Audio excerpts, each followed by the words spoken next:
사랑의 주님, 오늘도 말씀을 전하는 자나 또 말씀을 듣는 자 동일한 은혜를 허락하여 주시옵시고 또 그 말씀대로 살아가는 우리 모두가 되게 하여 주시옵소서. 그때 하나님이 주시는 진정한 사랑이 무엇인지를 깨닫게 하여 주시옵시고 그 사랑으로 말미암아 우리가 하나님 앞에서 은혜 받고 누리며 살아가는 우리 모두가 되게 하여 주시옵소서. 사랑이 많으신 예수님의 이름으로 기도드립니다. 아멘. 원수를 사랑하고 용서하며 베푸는 상이라는 제목으로 오늘 말씀을 전하겠습니다. 예수님께서는 이제 제자들에게 세상의 가치관과 다른 이야기를 많이 하십니다. 가서 제자 삼으라 라는 얘기는 보편적으로 우리가 앞으로 사람들에게 하나님의 말씀을 전해야 되는 것을 분명히 알고 있습니다. 하지만 오늘 말씀은 희한하게 세상의 가치관과 너무나도 다른 이야기로 우리에게 가르쳐줍니다. 다른 사랑과 용서의 삶을 살아가도록 가르쳐 주십니다. 근데 그 사랑과 또 용서인데 앞에 붙는 게 있습니다. 원수라는 것입니다. 원수를 사랑하고 또 선대하며 축복하라고 말합니다. 그리고 그 축복으로 끝나는 것이 아니라 기도하라고 합니다. 이것은 인간의 본성을 거스르는 어려운 명령이기도 합니다. 예를 들어서 우리가 삶을 살다가 미워하는 사람이 생기고 싫어하는 사람을 사랑하고 선대하고 축복하고 그 사람을 위해서 기도하라는 것은 참으로 쉽지 않습니다. 특히 연애를 하다 보면 나랑 가까운 옆에 있는 사람이 나를 힘들게 하고 원수가 될 때도 있습니다. 근데 사랑하고 선대하며 축복하고 기도하고 나갈 때 주님은 그 사람을 기뻐하십니다. 이처럼 우리가 연애할 때뿐만 아니라 삶 속에서도 근데 실천하라고 말씀하십니다. 하나님은 이 실천을 통해서 하나님 아버지의 자비를 본받아 우리도 남을 용서를 베풀면서 우리가 하나님처럼 닮아가고 그 하나님의 사랑을 경험할 수 있다고 말합니다. 그럼 우리가 어떻게 해야 될까요? 첫 번째는 원수를 사랑하고 용서하라는 것입니다. 원수를 사랑하라 라는 얘기를 들으면 어떻습니까? 참으로 쉽지 않고 어떻게 사랑해야 될지 고민이 됩니다. 인간의 본성은 원수를 미워하고 복수하고 싶은 마음이 강합니다. 하지만 예수님은 우리에게 원수를 사랑하라 라고 말씀하십니다. 다른 것도 아니고 그냥 사랑하라고 말씀하십니다. 이는 단순히 감정적인 차원을 넘어서 행동으로 우리가 실천해야 됨을 알려주고 있습니다. 그냥 사랑하라 여기까지는 그냥 알 수 있고 단어적으로 끝나지만 그것이 아니라 더 차원을 넘어 우리가 행동으로써 사랑하라는 것입니다. 예수님께서 말씀하신 원수를 사랑하라는 가르침 안에 우리가 실제적으로 행동으로 보여줘야 되고 그게 삶 속에서 드러나야 된다는 것입니다. 하지만 이게 너무나도 어려운 이유는 인간의 본성 때문입니다. 인간의 본성은 하나님의 말씀과 또 세상의 가치관과 너무나도 다르기 때문에 나의 마음대로 하려고 하고 내 뜻대로 하려고 하는 게 강하기 때문에 우리는 종종 그 원수를 미워하고 오히려 복수하고 싶어하는 경향이 있습니다. 하지만 예수님은 그와 반대되는 길을 보여줍니다. 사랑으로 나가십니다. 예수님의 이 말씀은 단순히 감정적인 문제를 넘어서 실제 행동으로 나타내야 된다는 것을 보여줍니다. 원수를 사랑한다는 것은 그를 위해 우리가 기도하고 또 그를 위해 해를 끼쳤을 때에도 그들을 위해 선을 베풀라고 말합니다. 그들에게 친절과 용서를 베푸는 것을 의미합니다. 이는 우리의 능력을 넘어서 이 하나님께서 주시는 은혜로 할 수 있는 것이고 우리가 그분의 의지하며 구하고 나가야 된다는 것입니다. 그때 하나님의 사랑과 은혜를 통해서 비로소 이것이 가능한 겁니다. 이러한 가르침을 로마서 12장 20절에서도 이렇게 얘기합니다. 강조하고 있습니다. 지금 제가 읽는 성경은 쉬운 성경에서 말하는데 이렇게 얘기합니다. 원수가 먹을 것이 없어 굶고 있으면 먹을 것을 주고 목말라 하면 마실 것을 주시오라고 얘기하고 있습니다. 이는 우리가 행동이 단순히 우리의 감정에 기반한 것이 아니라 하나님의 사랑을 반영해야 한다는 것을 보여주고 있습니다. 원수가 먹을 것이 없으면 먹을 것을 주고 목말라면 목말라 물을 주고 또 필요한 것이 있으면 필요한 것을 채워주라는 것입니다. 즉 우리가 사랑으로 끝나는 것이 아니라 그 행동으로 실천해서 그 원수의 필요를 채워주라는 것입니다. 원수를 사랑하는 것은 비록 쉽지 않습니다. 하지만 사랑하고 우리가 행동으로 실천했을 때 변화가 시작됩니다. 세상에 하나님의 사랑을 나타내는 강력한 증거가 될 수 있다는 거예요. 그냥 예수님의 사랑으로 우리가 실천했을 뿐인데 이것이 하나님의 사랑이 흘러넘쳐 강력한 증거로 드러나게 됩니다. 우리는 우리의 힘으로 이것을 할 수 없습니다.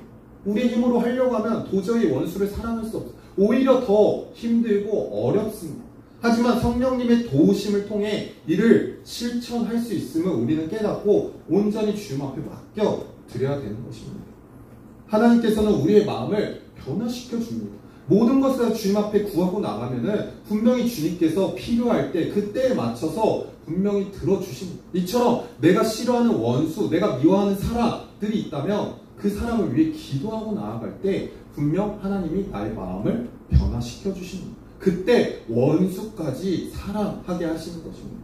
그리고 선대하고 축복하라고 말씀하십니다. 미워하는 자를 선대하고 저주하는 자를 축복하는 인간적인 감정을 극복하고 하나님의 사랑을 실천하는 모습을 드러내는 것입니다. 우리가 그 사람을 위해서 사랑하고 기도하지만 그 사람을 위해 더욱더 선대하고 축복하는 것은 쉽지는 않지만 이것이 예수 그리스도가 우리에게 가르쳐주고 있는 것이며 제자들에게 보여줬던 모습입니다. 예수님께서는 우리에게 원수를 사랑하고 우리를 미워하는 자를 선대하라고 말씀하십니다. 이는 우리가 하나님의 사랑을 받은 자격 없을 때도 하나님께서 우리를 사랑하셨기 때문입니다. 여기에서 원수를 사랑하라는 것은 사실 인간적으로서는 너무나도 힘듭니다. 사실 너무 쉽지 않습니다. 너무나도 어렵습니다. 하지만 이 모습을 하나님이 나를 사랑하신다라고 생각하면 느껴질 수 있는 감정이 있습니다. 우리는 하나님과 원수된 사람들이었습니다. 하나님과 끊어졌던 사람들이었어요. 근데 하나님은 그래도 우리를 끝까지 사랑하시고 죄악 가운데 살아가지만 끝까지 사랑하고 선대하고 축복하고 기도하셨습니다. 이 모습을 통해 제자들에게도 얘기하셨고 너희들도 이렇게 살아가야 된다는 것을 실천해야 된다는 것을 보여줍니다. 근데 이 실천을 통해서 우리가 느끼는 것이 무엇이냐? 바로 하나님의 사랑과 예수 그리스도의 사랑이 우리 삶 가운데 드러나게 된다는 것입니다. 당연히 원수를 사랑하고 선대하고 축복하고 기도하는 게 어렵지만 내가 너를 사랑하고 선대하고 축복하고 기도하지 않아 라는 것을 누리는 저와 여러분들이 되게 소망합니다. 그때 하나님의 사랑을 경험하는 거예요. 내가 싫어하고 미워했던 사람을 사랑했을 뿐인데 하나님이 나를 이렇게 사랑하셨구나. 하나님께서 나를 포기하지 않고 축복해 주셨구나. 하나님께서는 나를 위해 계속 꾸준히 기도하셨구나를 알 수 있게 되는 것입니다. 마태복음 5장 44절에 이렇게 얘기합니다. 나는 너희에게 이르노니 너희는 원수를 사랑하면 너희를 박해하는 자를 위해 기도했다고 말씀하십니다. 이처럼 하나님께서는 우리를 사랑하셨습니다. 우리를 계속 붙잡고 계셨습니다. 너희도 그렇게 하면 나의 사랑이 얼마나 크고 놀라운지를 비로소 깨닫게 될 것이며 이러한 사랑은 우리의 힘으로 불가능하니 너희가 나의 앞에 구하고 나가면은 이것을 성령님의 도우심으로 가능하게 해준다고 말씀하십니다. 우리 마음 안에 하나님의 사랑으로 가득할 때 우리는 비로소 그 사람을 사랑할 수 있습니다. 제가 설교하면서 얘기했을 텐데 저는 저만의 3아웃제가 있습니다. 마음에 들지 않는 행동을 하면 그 사람을 한 번 아웃, 2번 아웃, 3번 아웃 시킵니다. 그리고 나서 관심도 안 줍니다. 참 인간적인 모습이죠. 저도 연약합니다. 사실 하나님은 저를 보시면은 3아웃이 아니라 한 100번 정도 아웃시키고 죽어야 마땅한 사람인데 저는 이런 사람입니다. 근데 하나님께서는 이런 가정을 통해서 이런 사람을 보시고 너가 그렇게 한 번, 2번, 3번 아웃시키는 것이 아니라 사랑하고 품어주라고 말씀하십니다. 그 사랑을 통해서 나도 너를 사랑하고 미워하지 않는다 라고 선대하며 기도하라고 말씀하십니다. 근데 또 여기에서 더 나아가 예수님께서는 제자들에게 모욕과 폭력에도 참아내라고 말씀하십니다. 뺨을 맞아도 다른 뺨을 돌려대고 옷을 빼앗겨도 속옷까지 내어주고 내어주라는 극단적인 사랑에서도 사랑하고 용서를 실천하라는 것입니다. 이러한 모습은 어떻습니까? 우리의 삶을 돌아보면 예수님 앞에 나아갔을 때 예수님 앞에 구하고 달라고 하고 그리고 나서 우리는 뒤돌아섭니다. 근데 예수님은 우리에게 끝까지 많은 것을 내어주고 많은 것을 품어주십니다. 이처럼 우리가 원수를 사랑하고 선대하고 축복하고 기도하고 나아갈 뿐만 아니라 그 사람이 나에게 모욕을 줄지라도 폭력을 줄지라도 참아내라는 것은 내가 주님 앞에 했던 행동들을 돌아보며 내가 또 한 영혼을 위해 품어야 됨을 보여주고 있습니다. 우리의 일상에서 직면할 수 있는 모욕과 폭력의 상황 속에서도 분명한 것은 사랑과 용서를 실천하라는 거예요. 도덕적인 가르침이긴 하지만 그 안에 단순히 수동적으로 폭력을 참아내라는 것이 아니라 그 안에서 하나님의 사랑과 자비를 드러내라는 것입니다. 예수님께서 십자가에서 보여주신 사랑과 용서는 이러한 가르침의 완벽한 모습입니다. 로마서 12장 21절에서 이렇게 얘기합니다. 악에게 지지 말고 선으로 악을 이기라 라고 말씀하십니다. 우리가 세상 가운데 나아갈 때 악은 너무나도 깊게 스며들고 있습니다. 그 악이 너무나도 세상 가운데 드러나고 있습니다. 우리가 너무나도 교회에서 나가면 말씀에 거룩하고 또 세상 가운데 나가면 너무나 견디기 힘들다는 거예요. 왜냐? 이미 세상은 악으로 쌓여 있기 때문이에요. 근데 그 악에 지지 말라고 말씀하십니다. 그 악에게 모욕적이고 힘들고 어려울 수도 있지만 우리가 선으로 악을 이기라고 말씀하십니다. 우리에게 이 말씀을 통해서 악을 선으로 이기며 하나님의 사랑이 분명히 드러날 수밖에 없음을 보여줍니다. 누군가 나를 악으로 대응했다면 나도 똑같이 악으로 하는 것이 아니라 선으로 행했을 때 하나님의 자비가 비로소 드러난다는 거예요. 이것이 하나님의 놀라운 가르침이라는 겁니다. 이것이 우리의 삶에 분명히 쉽지는 않습니다. 우리의 삶 가운데 하나님의 사랑과 자비를 나타낸다는 것은 너무나도 어렵습니다. 하지만 그 말씀을 실천하고 나아간다면 하나님께서는 우리에게 분명히 하나님이 나에게 주신 사랑을 누리게 해주신다. 그것이 진정한 사랑을 깨닫게 된다는 거예요. 내가 원수를 사랑했을 뿐인데 하나님의 사랑을 비로소 진정으로 누리게 되는 것입니다. 두 번째는 무엇이냐? 베푸는 삶을 살라입니다. 무조건적으로 베풀라고 말씀하고 있습니다. 남에게 대접받고 싶은 대로 내가 남에게 받고 싶으면 더 대접하고 더 그 사람에게 베풀라고 말씀하십니다. 우리가 다른 사람에게 베푼 만큼 다시 또 받는 의미도 있지만 그 안에 무조건적으로 받는다는 게 아니에요. 내가 베푸는 만큼 받지 못하더라도 그 사람을 위해 베푸는 자가 되어야 된다는 걸 얘기하고 있습니다. 31절에 이렇게 얘기합니다. 남에게 대접받고 싶은 대로 남을 대접하라는 이 말씀은 다른 사람들과의 관계를 기본적으로 가져야 될 태도라는 거예요. 우리가 서로 공동체 안에서 서로 사랑하고 받기만 하는 것이 아니라 받은 만큼 우리가 베풀 줄을 알아야 된다는 거예요. 많은 리더들, 임원들이 베푸는 삶을 많이 합니다. 근데 막상 받는 거에는 익숙하지 않아요. 근데 밑에 세런들은 받는 거에 너무 익숙해져 있어요. 근데 이게 너무 받는 거에 익숙해지면 누릴 줄을 모른다는 거죠. 또 주는 거에 너무 익숙해져 있으면 받을 줄도 모른다. 근데 여기서 말하는 것은 우리가 서로가 무조건적으로 베풀어야 된다는 거예요. 하나님께서 우리에게 베풀어 주신 그 사랑처럼 우리가 그 안에서 당연히 물질적으로 베푸는 것도 있지만 단순히 주고 받는 관계를 넘어서서 먼저 베풀어주고 서로를 위해 기도할 수 있는 자가 되어야 된다. 우리가 하나 되지 못하는데 다른 원수를 어떻게 사랑할 수 있겠습니까? 우리가 하나 되지 못하는데 이 세상 가운데 나가서 어떻게 그 악한 세상에서 승리할 수 있겠습니까? 우리가 먼저 무조건적으로 베풀고 우리가 사랑으로 나아갈 때 하나님께서 그 세상과 다른 차원의 선물을 주신다는 거예요. 그 자체가 비로소 가치 있는 삶이 된다는 겁니다. 이 베품은 베풀었을 때 느낄 수 있는 거예요. 내가 베풀지 않고는 누리지 못합니다. 리더들이 여러분들을 위해서 얼마나 기도하는지 모릅니다. 임원들이 여러분들을 위해서 얼마나 준비하는지 모릅니다. 여러분들이 이걸 알았다면 임원들이랑 리더들에게 감사할 줄 알아야 된다.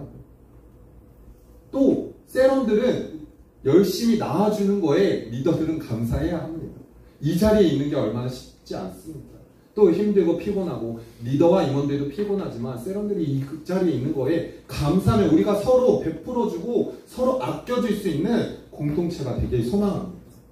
32절 말씀을 보면 너희가 만일 너희를 사랑하는 자만을 사랑하면 칭찬받을 것이 무엇이냐라는 말씀은 우리가 사랑이 조건적이지 않고 무조건적이어야 함을 알려주고 있어요.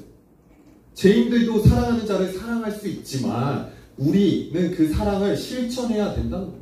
이 사랑을 실천했을 때 무조건적으로 베풀 수 있다고 얘기하고 있습니다. 이 조건 없는 사랑으로 베풀 때 우리가 진정으로 그 하나님의 사랑을 경험하게 될 수 있게 됩니다. 그리고 바람 없이 베풀라고 얘기합니다. 바람 없이 베푸는 것이 무엇이냐? 사람들에게 꾸어주며 칭찬받고 싶어하는 것이 아니라 진정한 베품이라는 거예요. 아, 내가 이만큼 해줬으면 너 나한테 이만큼 해줘야 되는 거 아니야? 내가 너 이렇게 해줬으면 너 생일 때 이렇게 챙겨줬는데 안 보냈네. 넌 내년에 아웃. 이게 아니라 내가 바라지도 않고 베풀어줘야 된다는 거예요.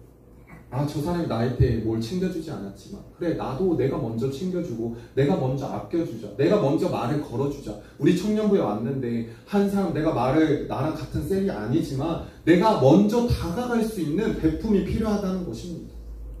우리의 삶 가운데 베품이 너무나도 없다는 거예요. 세상에서는 점점 우리의 이 베품을 끊어내려고 하고 있어요. 어떻게 끊어내냐? 개인주의로 많이 바뀌고 있습니다. 너 혼자 해야지. 너가 이렇게 열심히 살아야지. 너가 대단해야지. 너가 잘해야지. 저 사람이랑 관계를 갖는 것이 아니라 너 스스로 잘해야지. 너가 이 세상에서 비로소 승리할 수 있는 자가 되는 거야. 라면서 우리를 흔들리고 있다는 거예요. 근데 예수님께서는 제자들에게 베풀라고 말합니다. 바람 없이 베풀어라. 너가 베풀었을 때 하나님이 분명히 채워주신다고 말씀하세요. 이런 것이 우리가 먼저 우리의 삶 가운데 실천으로 드러나길 소망합니다. 이런 말씀은 우리의 세상 속에서도 어떻게 살아갈지 명확하게 알려주고 있어요. 세상에서 말하는 거와 성경에서 말하는 것은 너무나도 다릅니다. 그렇기 때문에 우리가 혼동이 올 수밖에 없어요. 교회에서는 전도사님이 이렇게 얘기하고 이렇게 살아가야 된다 얘기하고 사랑하고 원수를 사랑해라, 선대해라, 축복해라, 기도해라. 근데 세상에서는 너가 잘 나가야지, 너가 스펙을 위해 쌓아야지. 너무나도 혼동스러운 얘기를 많이 한다는 거죠. 하지만 우리가 말씀대로 살아갈 때 비로소 그 진정한 가치를 누리게 된다는 것입니다. 우리의 삶에 하나님의 영광을 돌리는 삶이 되도록 인도해준다는 거예요. 에베소서 5장 1절에서 2절 말씀을 보면 이렇게 얘기합니다. 그러므로 너희는 하나님의 사랑하시는 자녀같이 사랑을 받는 자가 되어 사랑 가운데 행하라고 말씀하십니다. 이 말씀처럼 우리에게 주는 의미가 무엇이냐? 우리가 사랑 안에서 실천할 때 비로소 우리가 사랑받는 자가 된다는 것이죠. 세상 가운데 너희가 사랑하는 실천하는 그곳에서 악한 가운데 악으로 대하는 것이 아니라 선으로 악을 이기라는 것처럼 우리가 그 하나님의 사랑받는 자녀들처럼 그 세상 가운데서 사랑을 베풀어라 라고 말씀하십니다. 우리가 하나님께 받은 사랑을 비로소 실천하고 살아갈 때 그 사랑은 결코 헛되지 않는다는 것. 내가 받은 하나님의 사랑이 있지 않습니까? 가짜 사랑이 아니라 하나님이 우리를 무조건적인 사랑으로 이 자리에 이끌어 주셨다는 거예요. 그 사랑으로 말미암아 내가 버티고 살아가고 또 그 힘으로 이 한 주를 버티는데 그 사랑은 결코 헛되지 않았다고 말씀합니다. 우리를 통해서 그 하나님의 사랑이 흘러간다고 말씀하십니다. 직장에서나 또 내가 있는 가정에서나 학교에서나 이것이 드러날 수밖에 없다고 말합니다. 근데 내가 그걸 드러나기 위해서 어떻게 살아가야 되냐? 내가 비로소 하나님의 사랑을 경험해야 된다는 거예요. 그 경험 없이는 백날 말씀을 듣고 백날 성경 공부를 하고 내가 성경책을 읽어도 성령님의 도우심이 없고 내가 경험하지 못하면은 실천할 수 없게 된다는 거예요. 이러한 사랑을 실천하기 위해서는 우리의 삶 속에 이루어지기 소망한다면 계속 기도하고 나아가야 된다. 그 성령님의 도우심을 구해야 된다는 것입니다. 그런 구하심을 통해서 우리가 어떻게 살아갈 수 있냐? 바로 하나님의 자녀답게 살아갈 수 있다는 것입니다. 그 세 번째입니다. 하나님의 자녀답게 살아가는 것. 하나님의 자녀답게 살아간다는 것은 무엇이냐? 하나님의 자비를 본받아 살아가는 것입니다. 하나님의 은혜를 모르는 자는 악한 자에게도 인자하십니다. 우리가 하나님의 사랑은 그리스도인들에게만 전해지는 것이 아니라 비그리스도인들에게도 그 사랑이 전해집니다. 왜? 하나님의 사랑은 공평하시기 때문이에요. 그래서 자비하신 하나님이라는 거예요. 그래서 우리가 하나님의 자녀답게 살아간다는 것은 그 자비로우신 마음으로 우리가 실천하며 살아가야 된다. 예수님께서 우리에게 가르쳐 주신 말씀은 단순히 개인적인 삶의 철학을 넘어서 하나님의 자녀로서 어떻게 살아가야 할지를 보여주십니다. 하나님은 은혜를 모르는 자와 악한 자에게도 인자하시듯이 우리에게는 더 사랑을 아낌없이 주십니다. 우리에게 큰 도전과 영광이 되게 해주십니다. 세상 속에서 우리의 원수, 우리를 힘들게 하는 사람들이 있을지라도 그들을 사랑하고 그들을 선대하며 아무것도 바라지 않고 베풀었을 때 그 삶을 살아가는 것이 쉽지 않지만 그러한 삶을 통해서 우리가 비로소 하나님의 자비로우심을 경험할 수 있게 된다는 것을 보여줍니다. 36절을 보면 이렇게 얘기합니다. 너희 아버지의 자비로우심 같이 너희도 자비로운 자가 되라 라고 말씀하십니다. 이 말씀은 우리가 상대방을 바라볼 때 하나님의 시선으로 바라봐야 된다는 거예요. 우리의 시선으로 바라보면 이 세상 살아갈 때 쉽지 않습니다.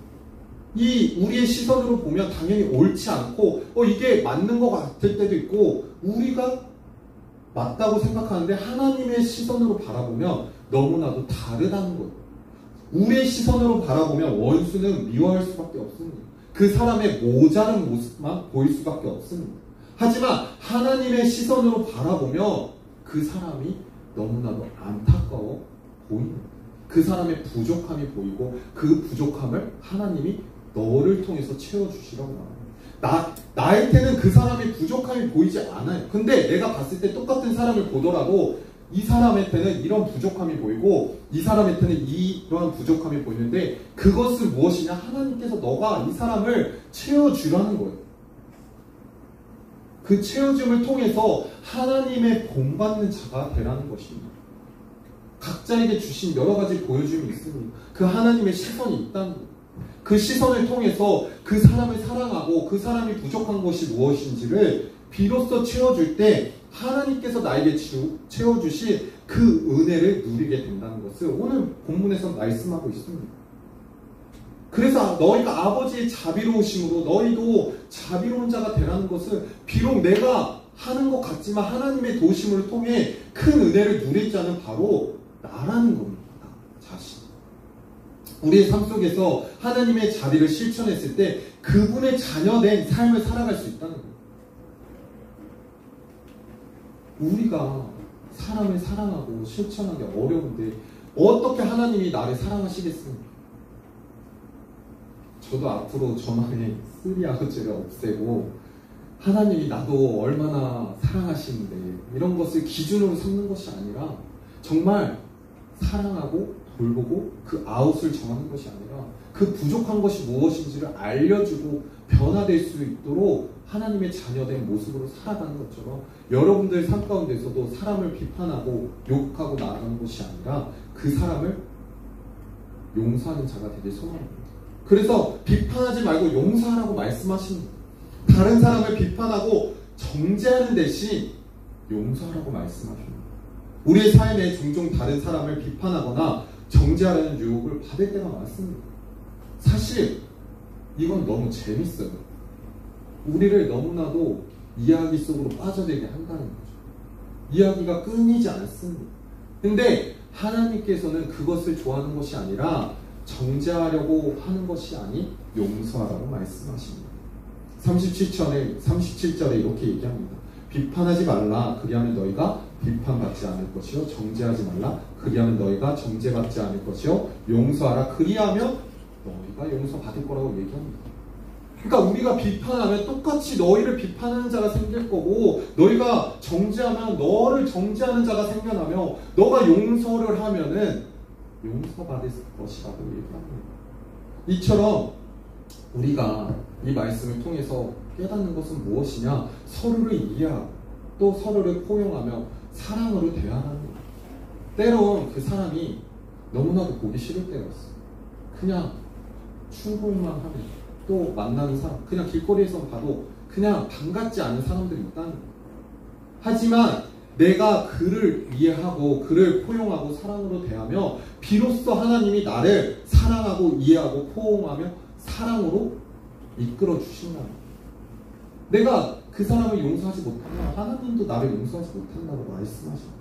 우리가 다른 사람을 비판하는 대신 용서하고 사랑할 수 있는 저와 여러분들이 되게 소망합니다. 이 말씀을 통해서 통해 예수님께서는 우리가 하나님의 자녀로 어떻게 행동해야 될지를 보여주십니다. 하나님께서는 은혜를 모르는 자와 악한 자에게도 인자하신다고 말씀하신 것처럼 이 사람들이 사랑으로 나아가는 것처럼 우리에게도 그러한 자비의 모습이 드러나기를 계속 설명하고 계십니다. 그런 마음을 가져야 된다. 너희가 어떻게 이런 마음을 가지지 못하냐. 내가 악한 자에게도 이러한 자비를 보여주는데 너희도 이런 모습을 가져야 되지 않겠냐라고 보여주고 있으며, 그러므로 우리는 예수님의 가르침을 따르고 우리의 삶에서도 사랑과 용서를 실천해야 된다는 것을 알려주고 있습니다. 하나님의 말씀을 통해서 우리가 사랑과 그 용서를 실천하는 자가 되길 소망합니다. 근데 이게 단순히 우리의 힘으로 되는 것이 아니라 하나님의 지혜가 필요하다는 거예요. 그 지혜 없이는 우리가 할 수 없습니다. 우리가 이 성경을 읽을 때도 우리의 머리, 우리의 생각과 모든 것을 이해할 수 없습니다. 성령님의 도우심으로 깨닫게 되듯이 이 사랑과 용서도 하나님 앞에 구해야 된다는 거예요. 지금 당장 제 앞에 제가 싫어하는 사람이 여기 앞에 있으면 너무 불편할 것 같아요. 솔직히 말하면. 너무나도 힘들 것 같다는 거죠.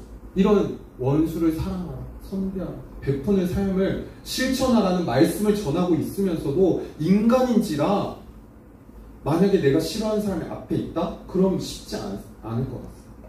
근데 이것을 하기 위해서는 이 사람을 싫지만 하나님 앞에 구해야 된다는 것입니다. 구하지 않고는 도저히 바뀌지 않는다고 말씀하십니다. 이건 내 마음으로 할 수 없다고 말씀하십니다. 이것은 어떻게 내가 행동으로 실천할 수 있냐? 결국 하나님의 도우심으로 해야 함을 보여주고 있습니다.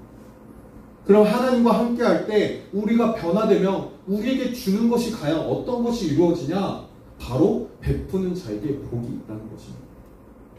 베푸는 자는 결국 복을 받는다는 거예요. 하나님께서는 후히 되어 넘치도록 축복하신다고 말씀하십니다. 하나님께서 우리에게 주신 사랑이 무엇입니까? 무조건적인 사랑이라는 거죠. 우리를 끝까지 사랑해 주십니다. 나를 되돌아보면 내가 죄인이고 너무 반복적인 죄악 앞에 무너지는 걸 볼 때 하나님 나를 사랑하시나? 하나님 나를 이렇게 끝까지 붙잡아 주시나? 고민될 때가 있다. 근데 하나님은 무조건적인 사랑으로 우리를 사랑하신다는 거예요.